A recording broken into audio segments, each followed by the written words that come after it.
Fala galera, mais um DLQ aqui.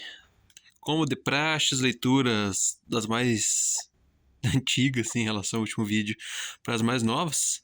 Aqui o Diomedes, finalmente terminei ele. Tá complicado falar dele assim, tecer uma resenha breve, porque é um quadrinho bem definido do seu. Cada história sua. Aqui tem basicamente 3 histórias grandes assim. A primeira, que basicamente é a do Dobro de 5, do Diomedes, que é esse detetive bem, como que eu posso falar, caricato brasileiro. Ele é se não me engano, um ex-policial aposentado. Ele tem esse seu escritório ali de detetive, mas ele nunca solucionou de fato um caso. Ele tem a banca de detetive, assim, quando vai conversar com alguém, ele dá umas sacadas, assim, bem engraçadas, assim, ele é bem escroto também, pra falar bem a verdade. Mas a vida dele é uma merda, né? Ele não tem contato com o filho, a esposa dele, ele trata ele mal, no geral. Tem um caso por fora do casamento. E ele, quando vai tentar desvendar esse caso, só se fode. Nesse caso aqui, muito. Desse dele tentar achar o Mago Enigmo para um suposto ricaço que queria trazer o Mago pro aniversário do filho dele, porque ele, em seu aniversário, anos e anos atrás, teve o Mágico Enigmo e foi muito bacana, né? O que acontece? Nessa primeira história, o Dobro de 5, é uma história um tanto existencialista, né? Aqui abordando a miséria da vida humana, né? Por que existimos, né? Fazendo vários questionamentos nisso. Enquanto o Diomedes tenta, de alguma forma, né, com as pistas que tem, achar esse enigma. E no final, assim, acontece coisas que a gente acha até um pouco tarantinesco, que eu gostei, né? Coisas meio que repentinas, né? Muda totalmente o rumo da história. Curti bastante, mas não foi tão boa assim, não gostei tanto, não me pegou assim. Por causa da falta da coesão. Já na segunda aqui, que ele chama de O Rei do Ponto, essa me pegou bem. Por quê? Porque aqui a gente tem mais uma trama noir, certo? Um noir brasileiro. Aqui tem coisas bem caricatas do Brasil, por exemplo, a mistura de culturas. O Diomedes, acontece algo na vida dele que ele acaba vivendo em cima de uma lojinha de esfirra. Ele é procurado por um policial que sabe de um podre dele e chantageia ele a ajudar, né? No caso seria esse policial aqui, a ajudar ele a desvendar o caso de um serial killer que está matando casais com veneno.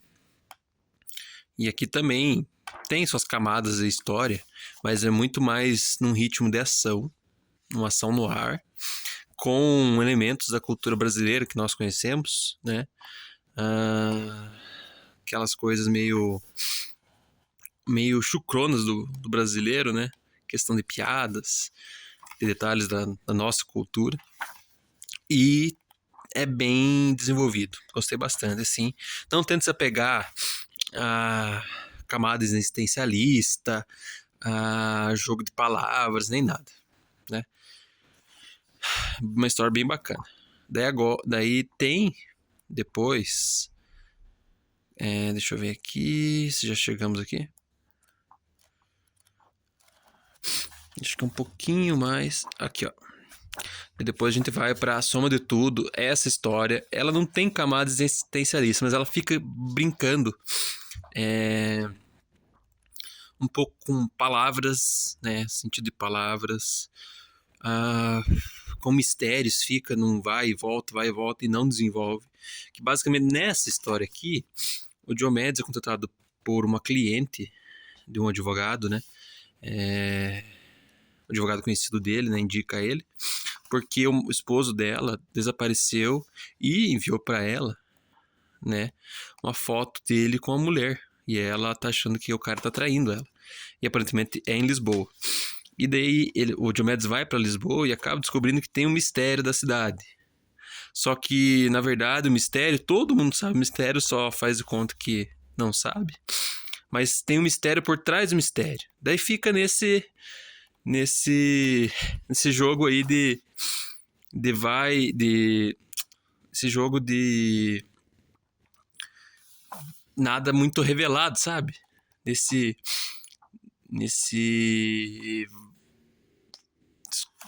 mistério que na verdade tem algo muito escuro por trás, mas daí tem aquilo e não sei o que e tal. Eu não tô conseguindo explicar direito porque a história também é assim, sabe? Você tá com vontade de desenrolar logo ela e ele fica nesse e não vai, sabe? Então, nossa, fica ali um negócio emperrado, chato um pouco, sabe? Infelizmente, eu queria que tivesse continuado com o ritmo tarantinesco no ar brasileiro, assim, né? Do Diomedes em bares, às vezes em prostíbulos, assim, com né, cenários bem brasileiros e a cidade também é brasileira, mas ele vai para Lisboa porque o Lourenço Mutarelli também fala nesse volume que ele foi em Amadora, que é um distrito de lá. Ele foi num evento de quadrinhos e basicamente ele foi ovacionado lá e ele conheceu a cidade, ficou encantado e tal e quis fazer essa terceira história lá. E, cara, sei que você ficou emocionado, mas tento fazer algo, né, mais coeso entre o personagem, assim. Tento fazer histórias no mesmo estilo. Ter feito com teores diferentes não foi legal. Enfim. Vamos para uma próxima leitura aqui. Saga dos X-Men, volume 2. Faz alguns meses que eu li o volume 1. Gostei bastante. Não gostei tanto do final, assim. Eu achei que não tinha tanta aquela dinâmica das primeiras histórias do primeiro volume. Narrativa coesa com as falas e ações. E também a relação no final não foi muito bem abordada.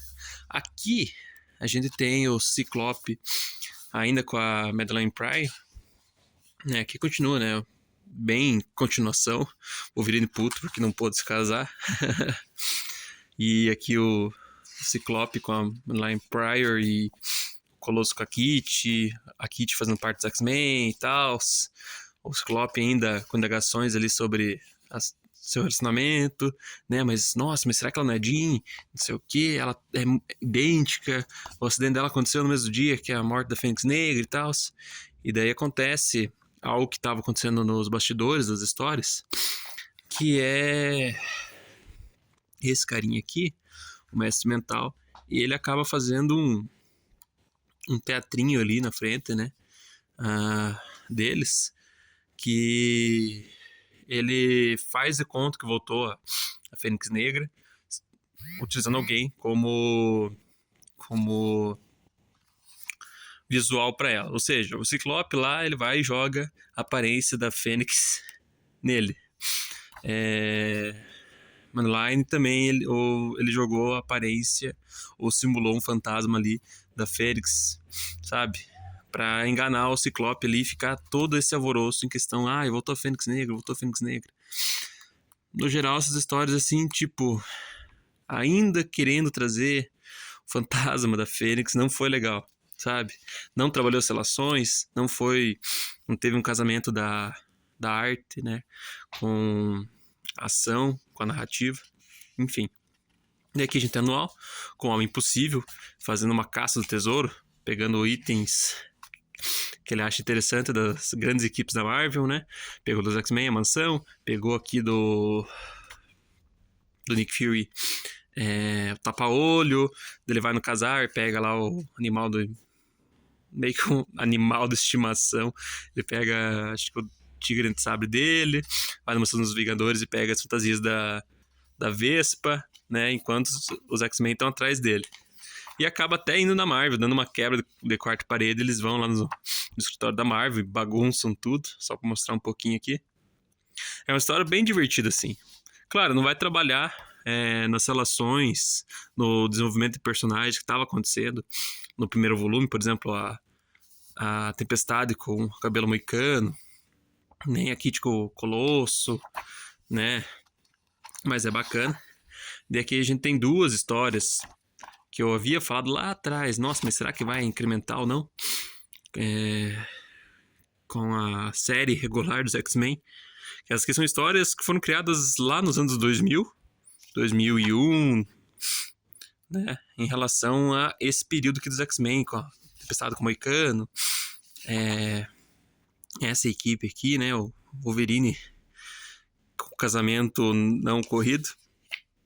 Mas são histórias legais, são bem legais, assim, com a Vampira na equipe, né? Eles vão solucionar uma crise de sentinelas em Tóquio. Do nada surgiu um sentinelão lá, e daí desses sentinelas estão surgindo mais sentinelas, e é muito bacana. Coordenação aqui da equipe, eles agindo junto, né? Basicamente, matando os sentinelas que estão surgindo e desenvolvendo, né, ações aqui, combates juntos, né? Muito legal essa ideia aqui do Chris Claremont, né? E daí aqui no final tem uma história curtinha da Tempestade aqui com aquela menina que ela conhece em Tóquio, né? E ela com as suas indagações, né? A fragilidade dela quando foi jogada ali no mar. A questão dela ter sido vista como deusa, dela libertar uma certa forma assim, uma fúria dentro de si, né? Um ser mais atuante e liberar as angústias que ela tem dentro. Legal, assim. Mas o que valeu daquele volume ali foi Anual do Homem Impossível e aquela história posterior deles resolvendo a crise de sentinelas em Tóquio. Aqui é a saga do Batman 11, que traz o arco completo do Um Lugar Solitário para Morrer.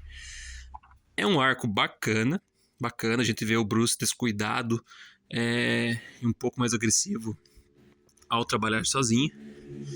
E o que acontece aqui é basicamente crimes que combinam com o número 2, né? E o Batman vai cada vez sendo mais atraído para eles. E alguém nos bastidores observa isso, certo? A gente já sabe quem é esse quem, né? Que é o Tim Drake. Ele observa isso, ele tá vendo que o Batman tá se afundando, ele vai atrás do Dick Grayson, né? O Dick Grayson, ele sabe que o circo Halley tá para fechar. Ele vai lá e resolve uma crise dentro do circo lá, que eles estavam querendo acusar o dono de ser incompetente, né? Ser um alcoólatra incompetente, tá conseguindo coordenar o circo, e que no final ainda foi responsável pela morte do domador. Bem legal, sim. Essas histórias focadas no Dick basicamente são da série dos Novos Titãs, e as demais são da série do Batman, acho que do Batman mesmo, né? Isso. Que o Tim tem como convencer ele a ir atrás do Bruce e ajudar ele, né? E até no final o Tim participa da ação. Bem bacana, bem bacana. E daí no final a gente tem duas histórias do engenheiro do crime. O cara que consegue pegar as plantas e aí desvendar formas de burlar sistemas de segurança avançados, e ele vende isso para criminosos, né? Ele nos bastidores, ele tem um acordo deles não entregarem ele, certo? Ou senão ativa lá um dispositivo que queima o criminoso. E no geral é bem bacana, assim, eles fazem a gente acreditar que é tal pessoa, né? O Marv Wolfman que escreve essa história, mas na verdade é outra pessoa. Bacana, e infelizmente não termina aqui esse arco do Engenheiro do Crime, termina no volume 12, que eu comprei, tava bem baratinho nessa... As últimas promoções, né, da Book Friday, tá pra chegar. Tex Willer, a série do Tex quando jovem, né? No vídeo anterior tinha lido a 2, e aqui eu trago a 3 e a 4. Temos a mensalzinha aqui do Tex Willer, número 3 e 4. Continua muito bom. No 3 aqui a gente vê o desfecho em questão daquele pai e filho que foram pegos pelo Red Bill, se não me engano esse é o nome daquele bandido, em que um dos, se não me engano, o vice-xerife do xerife Boyd, que estava atrás do Tex, recorre a esse bandido para pegar o Tex e eles dividirem a recompensa. E daí, bem, o Tex fica sabendo, né, que esse pai e filha que ajudaram ele, que ele encontrou um pouco antes ali no caminho, foram pegos pelo Red Bill, né? E ele tira o confronto ali, num nível bem épico ali. Tem algumas consequências em relação aos personagens no geral, né? Bem legal, né, o confronto. Enquanto a gente vê também de um outro lado a parte da Tessa, que o Coffin e o Dente de Leão, Dente de Lobo, continuam com o amuleto, né? Eles voltam lá para Culver City, que era a cidade original deles, e ela se infiltra no bar que eles costumam frequentar como ajudante, né? E daí, ao levar a bebida pro Dente de Lobo que tava lá em cima, com o medalhão, ela consegue dar um golpe nele, né? Desacordá-lo e fugir. Ela foge, os outros percebem que foram roubados, né? Quando vão lá vistoriar o quarto do Dente de Lobo, vão atrás dela, né? E adivinha quem tava próximo? Tex, né?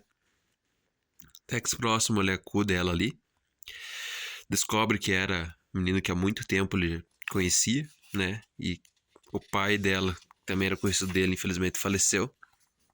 Descobre o real motivo porque o Coffin tá atrás dela, que é do medalhão. Eles estão próximos ali da região do tesouro, mas o Coffin sorrateiramente entra por uma fresta ali da caverna, derruba o Tex na cachoeira, enquanto a menina é enterrada viva, né? Mas o Tex, como nosso bom herói, ele consegue ficar vivo e o Dinamite vai atrás dele. E ele volta lá, tá a menina soterrada desse jeito. E ele deixa ela segura em um local, enquanto ele vai atrás, né? Cara, continua muito bom, muito legal, muito envolvente. É aquela história básica, assim, não quer inovar nem nada, só executar uma boa história, envolvente, né? Não quer inovar, só quer contar a sua história, a história que pretende ali, né? Muito bem feitinho. E nesse aqui ele termina o primeiro arco, né? Não vou contar muito desse volume 4 aqui pra não spoiler, né, muito, mas termina bem, certo?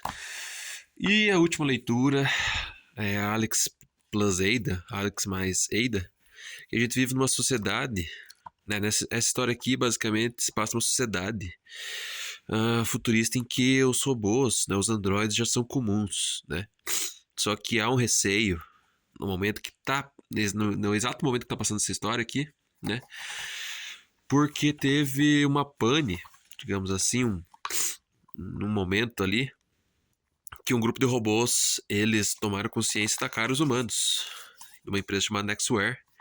E daí depois que teve esse episódio, as ações da Nextware despencaram muito, foi proibido ter qualquer ciência, robô, né?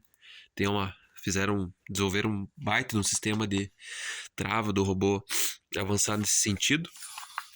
E acontece, o Alex, que é o nosso personagem principal, que ele acabou de sair de um relacionamento, tá no fundo do poço, né? Tá tentando se erguer, né? Se enturmar com o pessoal do trabalho, né? E logo vem o aniversário dele e ele ganha da avó dele um robô igual o que ela tem. Ela tem um robô de companhia ali que faz serve como empregado dela, né? E serve de companhia também nas atividades que ela faz. E ele ganha dela esse robô que é a Ada, que ele dá o nome de Ada, a princípio para ajudar ele a superar, né? É engraçado as coisas modernas nesse cenário aqui do quadrinho, né? A comunicação por pensamento, né? e até um sistema operacional que você consegue pedir tal coisa, já tem forma. As telas também não físicas, né, projetadas, de boa qualidade. E, bem, o Alex começa a ficar impaciente, né? Não tá curtindo a questão da Ada não ter uma personalidade, né? Ficar sendo totalmente Maria vai com as outras em relação a gostos, né? O Alex pergunta, você gostou do tal coisa? Se você gostou, eu gostei. Achou bonito o pôr do sol? Se você achou, eu achei. Então, ela não tem uma personalidade, características próprias. E ele fica satisfeito com isso, ele vai atrás de alternativas para que ela crie sua própria personalidade. E aqui até entra em questão de a partir que ela cria isso, né? Ele entra no fórum um pouco fechado, né? E para ele entrar nesse fórum, ele teve que ir com a identidade dele, como é, né? Teve que as duas partes dar um voto de confiança, de fé, né? E ele entra, né? Tem ali membros humanos e membros androides. E ele fala disso, né? Que a princípio ele não queria o robô, mas daí ele ficou um pouco com dó de dar ele. E já que ele vai ficar com a Ada, que ele queria que ele tivesse uma personalidade, certo? E daí descobre toda a questão. Tem a discussão, né? E se a gente der a personalidade dela, e se ela quiser te abandonar? E se ela... como que ela vai reagir com todas as coisas que você passou por ela, né? Por favor, não destrua ela se ela for... se você depender da situação, né? Porque ela vai ser praticamente um ser humano normal, né? A única coisa é como funciona ela. Então tem uma discussão bem bacana aqui, né? A questão de a gente pensar, né? Da nossa própria liberdade, né? Já não é um objeto, se torna uma pessoa aí, né? Bem bacana. Agora, em questão das aquisições. Chegou um pouquinho antes dessas outras duas aqui. O aniquilador da Script. Eu apoiei o projeto que estava com 100% de desconto no Catarse. Eles fazem às vezes essas promoções. Depois de um tempo que passou o quadrinho. Bem acabado, ó. Vem com sobrecapa. Capinha dura. Tem fitilho, né? Marca-página postal. Qualidade boa aqui, um sobre-relevo, né? Obra do Grant Morrison com Fraser Irving. Os dois colaboraram no Batman e Robin, né? Não sou tão fã das histórias do Batman e Robin, mas eu gostava muito da arte do Fraser Irving, né? Uma arte diferentona, assim. E ouvi falar bem desse quadrinho. Muita gente falou que era um dos melhores quadrinhos do ano passado, né? Era um quadrinho feito para Universal Studios, saiu pelo selo da Universal, né? Eles meio que criaram um selo para sair quadrinhos pelo Universal. E pretende-se, né, ser lançado filme ou série desse aqui. Vamos ver, eu sei que eu pretendo, quando for ler ele aqui, numa tacada só. O mais direto possível, né, para não perder detalhes, porque o Grant Morrison é muito baseado em referências, né? Ele não faz tanto uma sequência bem apoiada de eventos. Às vezes ele constrói um evento que não é apoiado no anterior, mas tem apoiado lá numa referência antiga, né, da cronologia do personagem, e nesse caso talvez é uma referência da cultura, né?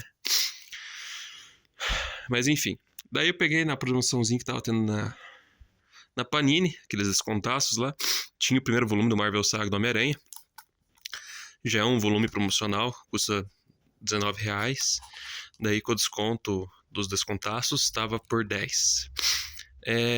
O primeiro volume, né, do run escrito pelo Straczynski com a arte do Romita Jr. Não sou muito fã dele, mas eu vou tentar degustar um pouquinho aqui, né?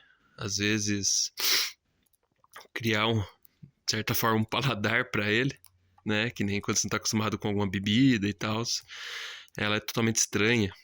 Você não curte muito, mas aos poucos, quando você vai ingerindo, você pode, né, deixar ela mais tragável. Então vamos ver aqui. Ouvi falar bem desses primeiros arcos, né, do Run Straczynski. E, bem, dizem que o Peter aqui tá com um professor universitário, se não me engano. Vamos ver. Se for bacana, eu vou tentar ler meio rápido, porque tá o segundo volume também nesses descontados. Daí eu pego já com um valor legalzinho também. E por último, eu que ia parar no 6º volume da saga do Superman e voltar só no 15, que saiu o Byrne, peguei o 7º, que daí já é sem Marv Wolfman, totalmente apoiado no Byrne, porque até que as histórias do Byrne estavam legais, né, no 6º e no 5º volume. E aqui eu ouvi falar muito bem da primeira história desse encadernado aqui, que é o manual, que daí é o Batman e o Superman trabalhando juntos. E explora um pouco mais do lado da fraqueza do Superman em questão de magia. O que eu sei é basicamente isso, superficialmente. E falam muito bem dessa história. Aqui você pode ver que já não é o traço do Byrne, ele já relega outros artistas, né? Já relega terceiros. Aqui, por exemplo, é o Ron France, né? Tem um traço bonito também. E aqui, se não me engano, tem Mike Mignola, tem... não sei o que Adams, esqueci o nome agora, o primeiro nome dele. É o Arthur Adams. Uma splash page bem bonita. Vamos ver. E tem ainda o 8º, 9º, 10º, 11º, 12º, 13º, 14º do Burning. Se eu quiser completar, mesmo se estiver indo numa toada legal, eu completo. Mas é isso, foi mais um DLQ. Um abração pra vocês.